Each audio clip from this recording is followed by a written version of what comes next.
kailangan ikat natin siya sa puno mga nyers para ikat ng matalim na kutsilyo para hindi ma-damage yung puno.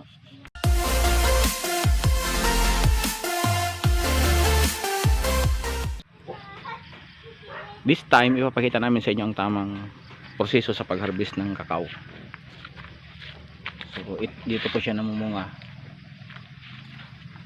tapos mag-harvest kami para pang seedlings.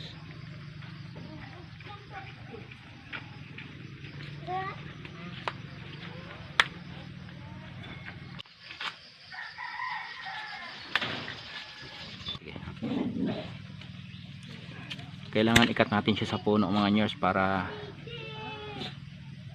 ikat ng matalim na kutsilyo para hindi ma-damage yung puno. Dapat nito may cutter kasi medyo matigas yung yung puno ng bunga nito.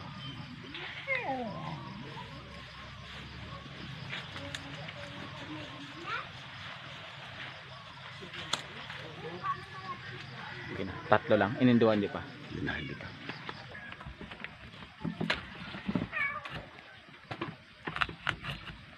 Yun.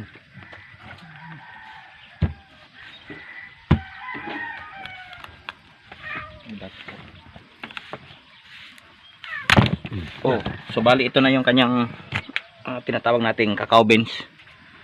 Dito na napakagandang tingnan.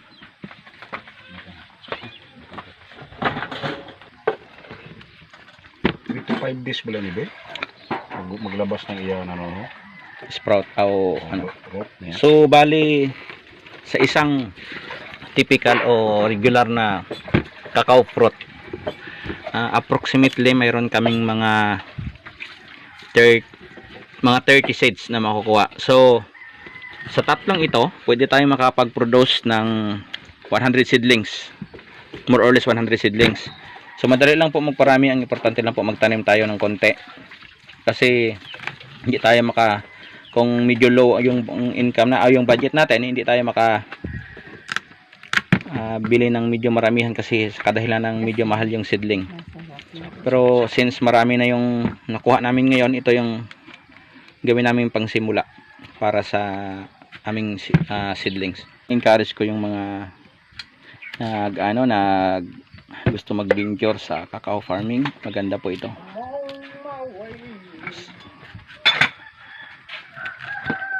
Kaya sa mga OFW nating mga kababayan na gustong magsimula ng farming, kapag sila'y umuwi ng Pilipinas, napakaganda po itong cacao farming. So habang nagbibiyak tayo, shoutout nga pala sa Suring High Community, sa Shub TV.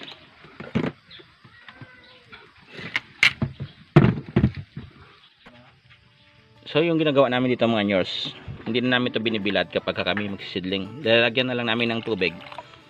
Sinusok po namin ito ng 3 to 5 days, tapos magkakaroon na siya ng ugat. Doon na namin ito na-transfer sa polyethylene bag. Napakadaling proseso lang po, hindi na kailangan ibilad. Mataas po yung porsyento ng tumutubol ito, almost 94%. Kaya disclaimer lang po, ito po ay sariling pamamaraan lang namin at method, pero ito po ay mabisa sa madaling pagpapatubo ng cacao seeds. Kaya sa mga nanonood, ito po yung try nyo po ito kung kayo ay gustong mag-seedling ng cacao. So hindi na po natin kailangan ibilad. Lagyan na lang natin ng tubig. I-check natin after 2 to 3 days, magkakaroon na po siya ng ugat, saka natin i-transfer. So ipapakita namin sa inyo kung after 3 days ang kalalabasan nito.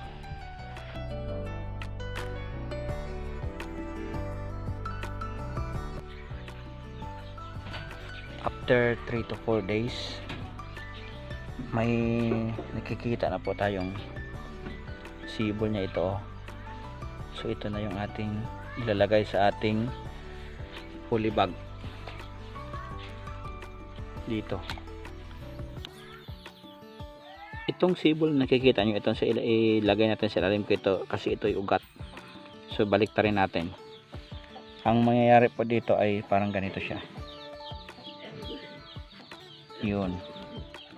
Kapag kami nakita po kayong ganito na ugat, ito yung sa ilalim ilagay natin.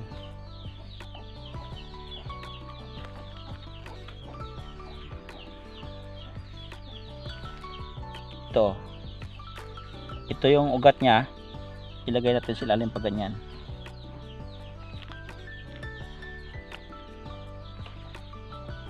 Hindi na natin kailangang ibilad kasi mas madali mag-germinate kapag ito'y diretso na. Kapag harvest, ibabad natin sa tubig. After 4 to 5 days, ganito na yung itsura niya. Mayroon ng ugat ng lalabas. Saka na natin i-transfer. Ilipat na natin sa polybag.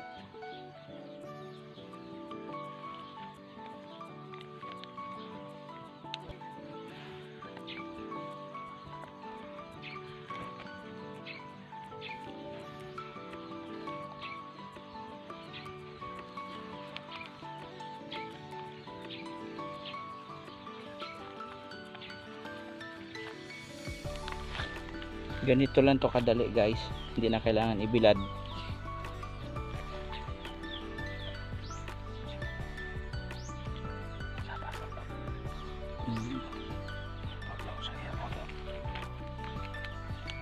Tutubo po ito siya ng 2 months, pwede na itanim, pwede na ilipat. Ito yung sibol niya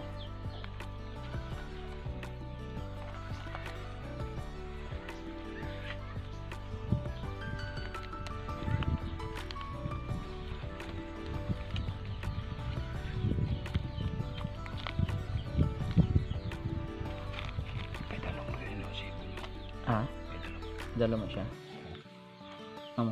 Ay gamot na siya no?